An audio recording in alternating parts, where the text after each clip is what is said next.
All right, we've been talking for a little bit already. I just want to confirm for the listeners who we got on the phone, it is the man behind Renegade Hardware, Mr. Clayton Hines. Is it you, sir? Yes, how you doing, mate? Thank you for having me on your show. Much appreciated. Oh man, I love talking to guys like you, legends of our scene, and digging into your brain to hear all your fun stories. But before we get into the industry, I've got some personal fun ones for you first. Is that okay? That's fine. Awesome. Can you remember what the first concert, doesn't have to be rave related, but the first concert you ever attended as a child? It wasn't a child, I was in my teens. I was about 17. 17, 18, I saw Dr. Dre at a thing called Fresh 86. So it was 1986, it was Wembley. And Dr. Dre, as you know now, used to be in a crew called the World Class Wrecking Crew. It was Electro. And they were dressed in sequins and all types of shit. And yeah, I remember that was... Yeah, so the answer to your question is the World Class Wrecking Crew, which featured Dr. Dre in 1986. That's awesome. I had the pleasure of seeing the guy, I guess, almost 30 years later. But he wasn't really rapping. He was just up there kind of with the other guys, you know? Yeah, Dre wasn't rapping at the time. I think he was on the decks or on the keyboard. So, okay. So yeah, he definitely wasn't rapping. Do you remember what the first album you ever purchased was? Wow. I wish I did, because I'm a music lover. And that question stumped me. That's okay, hold on. I think it was. Okay, I don't know if you remember 8 tracks. You remember 8 tracks? Of course. Okay, so I think it was an 8 track of like a state, like you'd say. There's a singer called Stacey Lattishaw. A lot of people won't be familiar with her, but she was a very big R&B singer in the 80s. I think that was the first record I bought. That's and it. that was. Well, it's interesting you're saying 8-track because that was a very specific era. Like, how long did the 8-track even exist? It was like late 70s into the mid 80s, or? I'll tell you why I remember. I grew up in America, and I remember it was over there. So I would say it was about it lasted from about 79 to probably about 84. I would say. Yeah. 83. That sounds about right. My mom had one of those duo or trio cassette record and 8-track players. Remember these? Still got it, yeah? She still has it, man. She still got that thing. Okay. And I never played an 8-track in my life, but we had the console to do so. Well, no. For people who don't know what an 8-track is, it's a big bloody... What's the way to describe it? Like it's a cartridge. Massive cassette. Yeah, like a big cartridge. Yes, yeah. That's a good way to describe it. You know what it reminds me of? It's like the old like Atari or Sega video games where you had to clunk them in. You know? That's exactly it. Yeah. That's exactly it.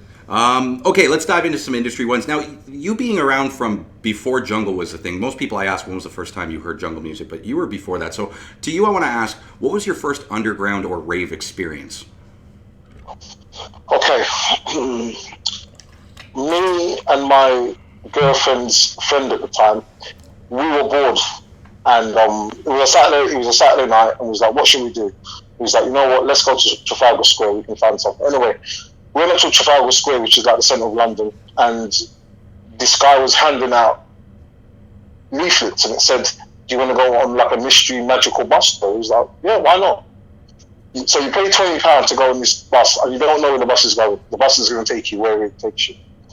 But you know, so it's like a rave, but they don't tell you where it is. Anyway, 2 hours later, we end up at this raceway called Santa Pod, and there was a big rave called Sunrise, and that was 19. I can't remember the exact year. I think it was 88. It's definitely 88, 89, and we ended up obviously going to this big rave. I found some pills on the floor. I never took ecstasy previous to that. Anyway, I found some pills. I didn't realise that you had to wait like half an hour to come up, or 40 minutes. Took one, nothing happened. Took another one, nothing happened. Then half an hour later, I said to my mate, I don't feel nothing. I took one more. So remember, I took 3. And then as soon as we got on the coach to come back, I come up. That's when I came up, and I was like, what the I was just spinning. It was not a good experience. I want to have sex with everything. Huh? I want to have sex with everything right now. Get out of the way. I remember going to my girlfriend's house at the time, and she's like, what the fuck have you been doing? What did you take? I said, I don't know. I think they were ecstasies. I found them on the floor. Yeah, that was funny.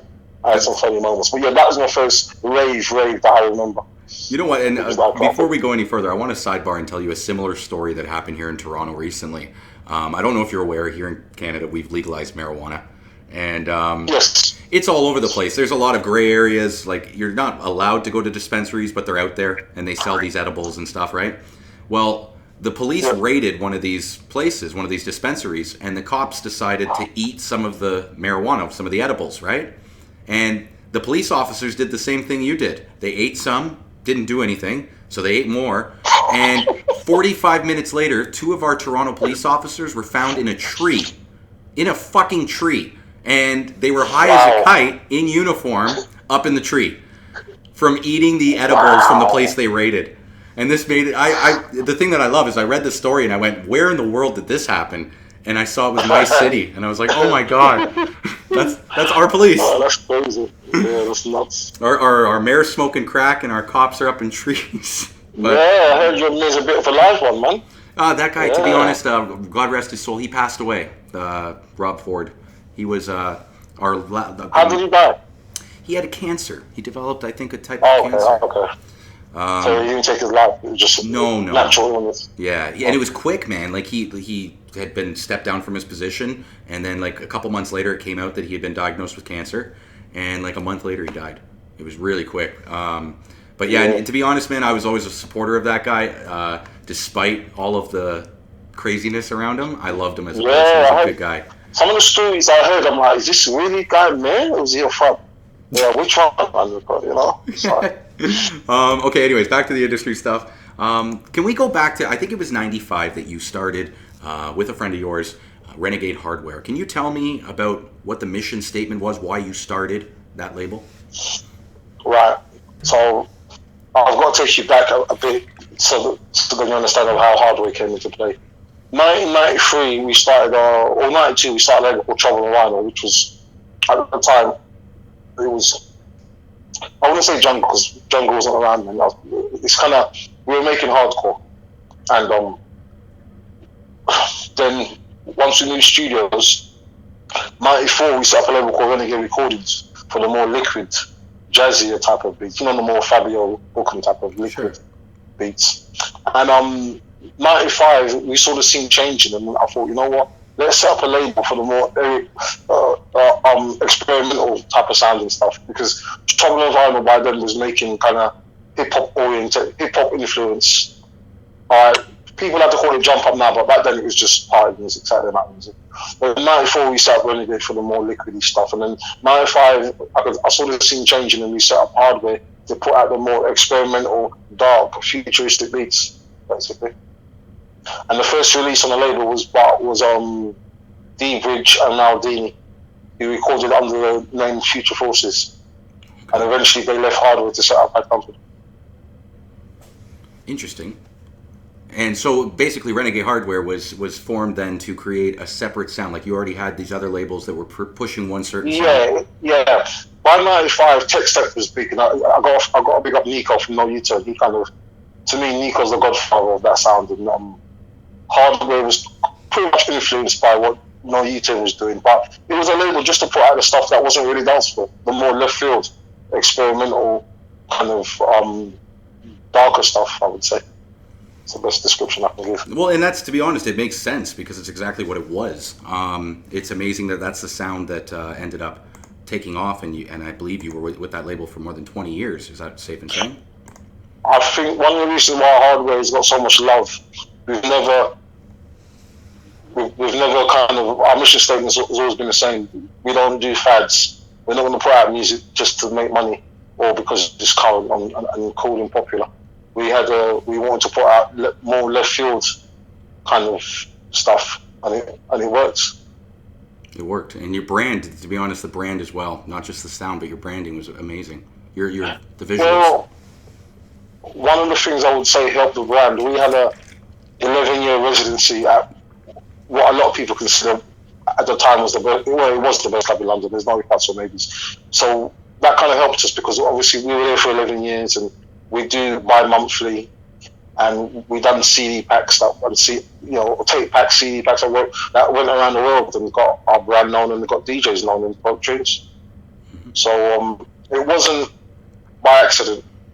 Our promotion was thought out and planned, and we knew that if we were gonna be a major player in the drum and bass world, we had to obviously step up our promotion and compete with the likes of Ram and Virus and all that, Prototype and V and all those other labels. I mean, I think when we were in our heyday, what helped us was the competition was friendly. Even though there's a rivalry, it was friendly. If I heard a Virus tune, I'd be like, you know what, fuck that. I can go out and find something better. So I wasn't like, oh, fuck them. I was like, no, I'm using that I'm going to use that as motivation. If you can go out and sign that tune, I'm going to go out and sign one just as good or even better. So there was a good friendly rivalry. And you think that's changed over the years? It's become less friendly? Oh, yes, of course it has. I mean, I don't want to sound like an old, grumpy old man, but the drum and bass, one of the reasons why I stopped, because the drum and bass that's getting produced now, I'm not feeling it. It's got no soul, it's got no melody, it's just noise. A lot of it is just noise. And you're like, you know what, I didn't come into this scene for that. It's almost like it's not drum and bass. Some of the music shouldn't be called drum and bass, really and truly. But it is what it is. And you know what, it's only probably about 3 months ago, I sat down and I had to talk to myself. I'm like, you know what, you can't police the scene. These kids are gonna want to make their own sound. They want to make their own heroes, and what we made to a lot of them is alien, and they can't understand it, and they don't want to understand it. So only recently I'm like, you know what, stop trying to police the scene. Let these new producers come in and make whatever they want to make. You know. I hear what you're saying, but at the same time, I feel both sides of your argument, because I'm not a rapper, but I can appreciate the art. And when I see this mumble stuff coming out, and people are like, yeah, but it's just a new generation, I'm like, nah, man, that's ridiculous. I mean, let's be honest, things have to progress, or we'd all be spitting like Grandmaster Flash, wouldn't we? So, because I'm not a big mumble rapper fan, but for these new millennials who love all these tech freaks, that's a quick fix to them.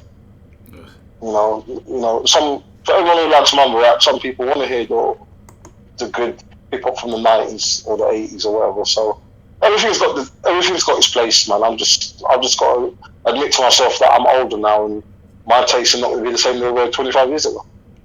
I think that's the truth. But here's the thing: is that when you talk about the evolution of Funkmaster Flash to today or something, to me, I see progression. When I listen to it, I think rappers have gotten better from their structuring to their context to the beats they're working with. I think it's progressed. But when I hear the mumble rap era, to me, that's digression. I don't see that as an evolution. But like you say, there's a place for it. People obviously like it because it's selling. I just find it somewhat lazy, and that's what I was lending towards what you were talking about these half sounds that don't have the production value that they once did. And I don't want to say that that's being pushed out everywhere, because there are some quality producers making some great music. But I definitely hear what you're saying. Let me ask, why do you think that is? Do you think it's because it's just easy to do nowadays? Like, why do you think music's good? Most definitely. It's back in the day, the quality control was you had to spend money to get a record out. You had to press it, you had to cut it, you had to press it, and you had to get it out in the shops cost you money. So that was where the quality control came in. Now, in this digital age, you can put out anything. It doesn't cost you anything, so you're not worried. The quality control's gone because you're like, I don't care if it doesn't sell. I don't pay nothing for it. So I think the scene is just drowned with a lot of shit music, basically. I mean, if you wait through it, you'll eventually find something that you like. But 9 out of 10 records not even records, 9 out of 10 digital releases that come out of shit. You're like, anyone could have done that. There's no time or effort, I think, placed in a lot of production. Well, you know what? I just had a new song come out on Monday. And hopefully when we get done, I can send you, I'll play it for you and see what you think of it. Because the guys I'm working with, Locked and Herbalist, are their names. And they do sound that I think you would appreciate. And it is full production value to me. I'm amazed. But when you go to their studio, you see it's an investment. They have over like $20,000 worth of gear. They're not just working on software sequencing file and grabbing samples and throwing them together. These guys are really building their own sounds. And I appreciate What is it? that. DnB or is it hip hop? What kind of music is it? Jungle music. It's dark. Drum Man. music. Yeah, jungle drum and bass, Okay. whatever you want to call it. But yeah, Okay. it's dark. Yeah. It got released under 10 tons. 10 tons deeper. 10 tons deeper.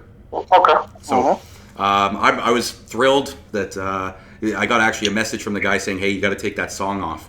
And I was like, "Why?" He's like, "Well, because it got signed." I'm like, "Oh no shit!" So I had to take the song down, and yeah, it finally came out. That's good. Yeah, I was excited about. But hey, I don't want to talk about me. I want to talk about you. Okay, so since Renegade Hardware, you've separated from that. As far as I know, you've pretty much left the drum and bass scene. Am I safe in saying that? Yeah. Okay. Yes. Then I gotta ask, what are you up to? Like, I think you have a book coming out. Is this true? Right. So I've got a book come out entitled Renegade, which is pretty much a story of my life, and obviously it's gonna have drum and bass in there because half my life was dedicated to drum and bass.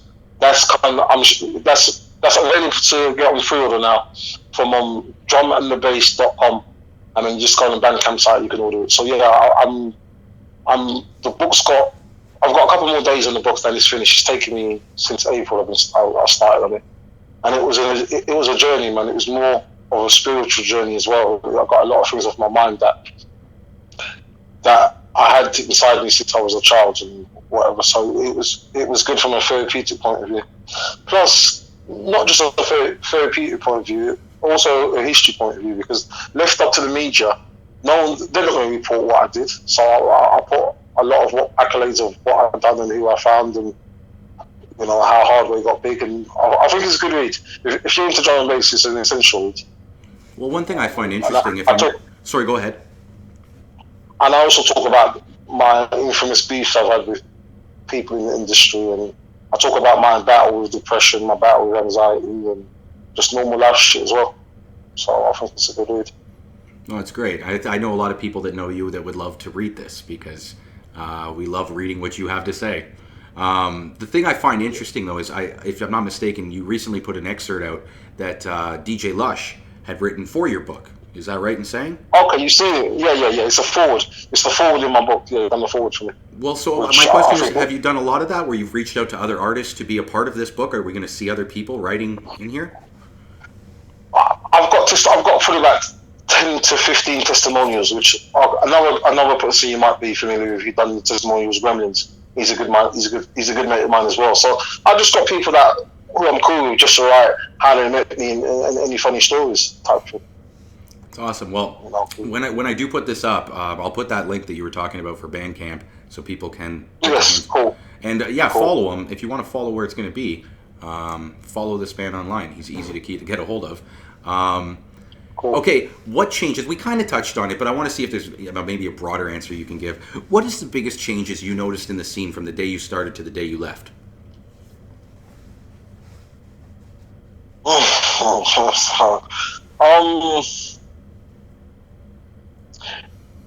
Like I think what I touched on earlier on, the quality control's gone. Now there's so much garbage out there. You've got to wade through the rubbish to try to find a gem, which is kind of sad.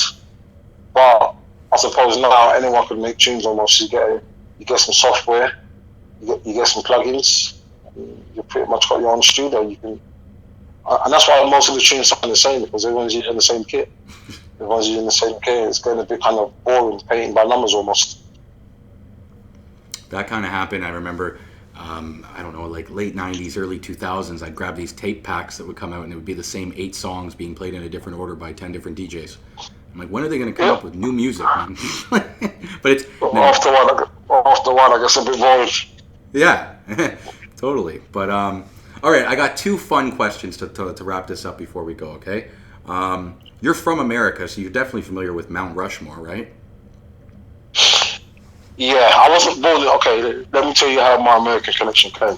Okay. I was born in this country. When I was 9, I moved to Florida, and I was supposed to go to Clemson for a soccer scholarship, but I failed 12th grade. And then my mum said I got to go back to London.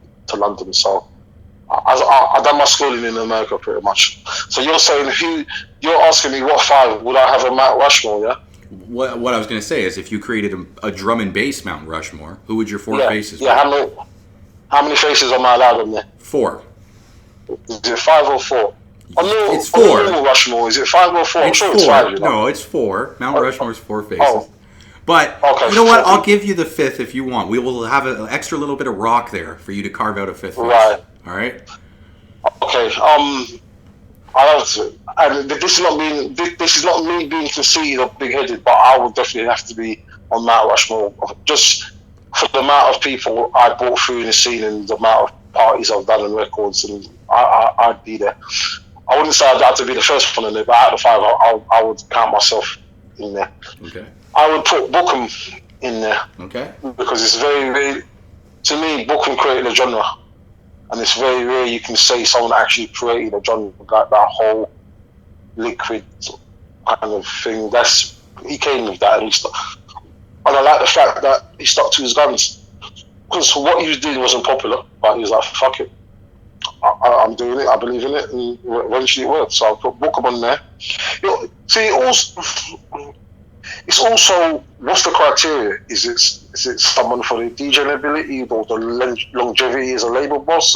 What's the criteria to actually go on Mount Rushmore? I don't think that, to be honest, I think that you can have a promoter, you can have an MC, you can have a DJ, you could, like yourself, you can have a label runner. So I think it just has to do with contribution, regardless of where it came from. Yeah. GQ, if you're talking about MCs, I would say GQ has to go in there. He's been the scene. I speak to most MCs and they'll cite him as their inspiration. He's been doing it since early '90s, and he's still consistent. You know, so I would have to say GQ. So that's me, Bookham, GQ. I've got to think of two more. Groove Rider. Mm-hmm. Just for the fact that he's been doing it since I was raving in the fields. We used to go and listen to Groove and Fabia. So the fact that he's still doing it and still consistent and still kind of, what's the word? You know, current. Yeah, he's current. Yeah, to me, that says a lot. That says a lot. All right, so that's me, Groove, GQ, Bookham. I've got to think of one more. I would say DJ Trace. Who? Just for Trace, DJ Trace. DJ Trace. You know Trace? I got you. Yeah. I would put Trace on there just from a producer's point of view, the fact that he can make so many different sounds. Like, he done a tune on Good Looking called, I think it's called Mind Games or something like that. Then he can turn around and do the remix of,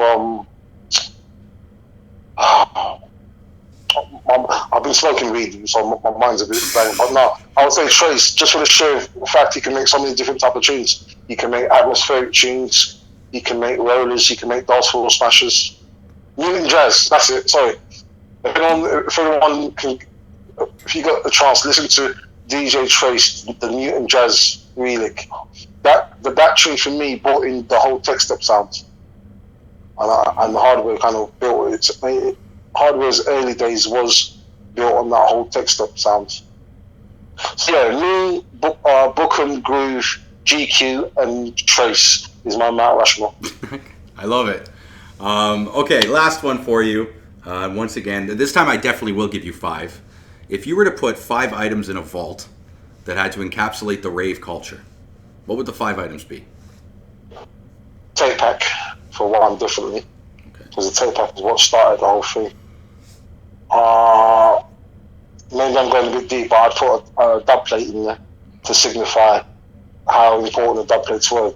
The dub plates were the soundtrack to the scene in the early days, in the early 90s. I would put a pair of 1210s in there, because to me that turntable, I know it symbolizes hip hop as well, but to me that was drum and bass. A flyer I'd put in there. Is there any one that stands out? Like, is there a specific flyer when you think back in your days, your favorite flyer? Too many, to be honest with you. Yeah. But One Nation used to do good flyers. There you go. We were actually just talking about them before we got on the phone. We were talking about Mr. Clayton. Yes. One more item. I would say a whistle or a foghorn. I was waiting for a horn. There you go. Yeah, a whistle or a foghorn. That's those old tapes, man. The like AWOL, where you hear that Yes, yeah. helter skelter. I was If you honestly if you don't mind me asking, how old are you? 34. Okay, so are you one of them ravers that do a lot of research about what happened before you got into the scene? Because I think it's important to know, for you to know the future. I think you've got to know a bit about the past as well, especially kind of rave history. That's to So be it's honest, very I've learned important. more in the last year than I had in my previous 17 in the scene. So I'm loving learning a bit about our culture, I guess. And I even talking to you, I'm learning things. You know, as I continue talking, I learn something every time I talk to someone. So, but yeah, please, if you could share a story from back in the day that would educate me and my listeners, I'd love to hear it. Regarding news stories, Say that again. You cut out there. You cut out. What'd you say? I said I've got a million stories. What is it regarding what? If you give me a specific subject, I might be able Okay, to think let's of one. talk. Okay, let's before we go, let's talk about the club. Like, were there? Let's talk about the local, like AWOL. Let's say the places that I guess became the home to jungle residencies. Do you remember the evolution of that, where it was not just at the rave on a weekend, but you could go Monday, Tuesday, Wednesday, Thursday to different clubs and see jungle Of music? course, I would say, I need to get my dates right. I would say that 95, you could literally, London is the epicenter of drum and bass. That's where it pretty much started, and that's where most of the events are. But around 95, 96, you could literally go out to drum and bass 7 days a week. There was an event on every single night, which some people might say is saturation, but it was London, and there was enough people who wanted to go out. So yeah, you literally from Monday to Sunday you'd be able to go out, which is a bit. Sunday obviously was Blue Note. Monday you had the Monday Club. I'm working backwards. Wednesday was Swerve.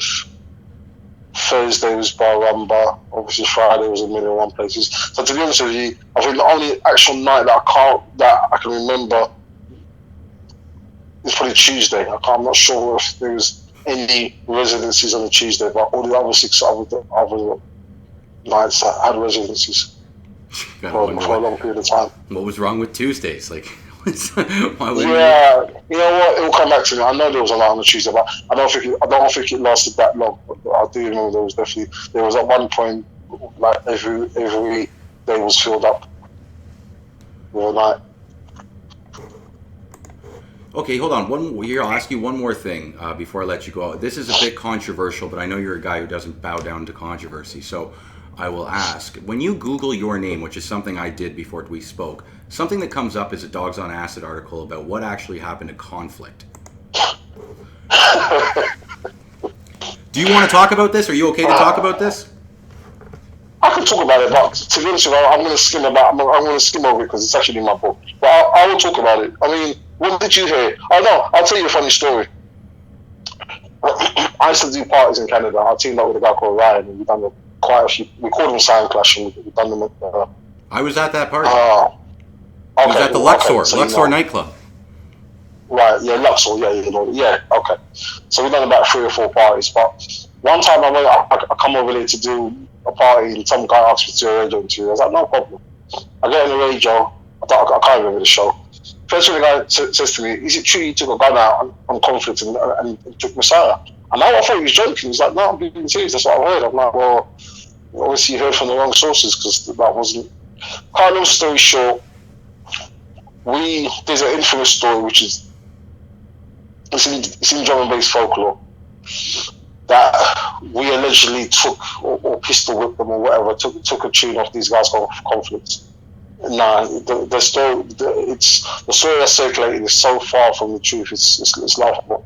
Sorry, just to interject, the song that you're talking about is a song called Messiah. Is that right? Yes, yeah. So there's a tune called Messiah. Please keep going. If you Google that, you'll see. It's cited as one of the top 10 drum and bass tunes of all time. A lot of people say it's one of their favorites because it's epic. It's got a mad breakdown. It's got a mad. Yeah, I don't need to tell you about the tune. You know the tune. So anyway, no, but the answer to your question, that's all lies and fabrication. This alleged incident where they got the DAT stolen from them, I wasn't there. My partner was, and the story's just grown through years. You know how people like add 2+2 and come up with 5. It's one of those situations. No, I'm not. This is what I say to people. If I was this two-headed monster, and I was this gangster, why am I still in the scene after 25 years? Surely I would have been ostracized if I was this person. But that's not the truth. Interesting, because that is what is said on the board, and then there's people that even back it up because they don't say specifically that you pistol whipped or that you pulled a gun. They say you went quote unquote street, and that you basically pushed this guy out of the scene. Okay, hold on. Yeah, I tell you how that street comment came about. I done an interview with someone on Dogs and Acid, and they brought that up, and I was like, look, I tried to sort the situation amicably, but then I had to go street because that's the language that obviously he understood. He didn't understand when I was asking him nicely, So, but yeah, that story's that's going to legs of its own. I've heard so much stories about that about this alleged incident. But the funny things that makes me laugh, when the incident happened, I wasn't there. But allegedly, I pulled a gun out and I pistol whipped the dude, and I was like, oh, whatever, man. I like that story. It's got a lot of inflammatoriness and sensationalism, and it makes me want to read more. The story, the untrue story, I'm saying. It sounds interesting. It doesn't paint you in a good light, but it's interesting. Here's what I'm going to do. After this conversation, I'm going to email you my book so you can read it, because it's not out for a bit. But you'll get the email version. You can see, you can hear from Rose's mouth and see half the stuff that's being written about me. Half of what's written about me is not true. Well, yeah, please. I'd love to. Please send it over. I'm actually reading.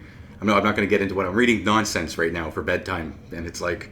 So I'd like a nice. Are you from Toronto? What's that? Are you originally from Toronto? Yeah, I'm born and raised in Toronto.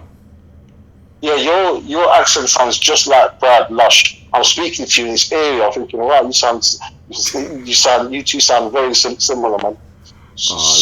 Yeah, and you know what? But he doesn't sound as sexy as I do. That's what I tell him. But hey, how'd you know? How'd you know Gremlins? How do I know Gremlins? Yeah, just from about town on that. Well, Gabe, no, I've been in the jungle scene here in Toronto for 18 years. Right, okay. And so if I say your name to Gabe, he's gonna know exactly who you are. Right? Oh yeah, Gabe's been on the show. Gabe did I don't know what show it was, but Gabe's been on the show, and we talked. Okay, cool. And to be honest, he's not much of a chatter. Neither is Brad. Two guys that I've interviewed that aren't really known for their social skills, but both great guys, yes. And we had fun interviews. I think both of them prefer. I actually spoke to Gabe yesterday, and his attitude is he'd rather let the music do the talking, which I like that, man. He's a quiet guy, and he's amazingly talented. So, yes. I honestly, like I say, Clayton, I feel blessed to have these conversations where I get to talk to people with so much talent. And it's really neat. And even when I get to meet them, there's the festivals I get to go to, and I get to. I don't know if you're familiar with a guy named Henry Rollins, but he was. I know the name. He was big back in like the mid '90s and stuff. He was lead singer of a band called Black Flag. But anyways, he's also a stand-up spoken word comedian, and I got to talk to him for like over an hour, face to face, and he just was telling me stories the way you are, just telling me stories, and that's almost like having your favorite band do an acoustic performance just for you. Like it's a lot of fun. But hey, I'm going to sign off to my listeners, but I want to talk to you for a little bit. So can you just stay on the phone with me here?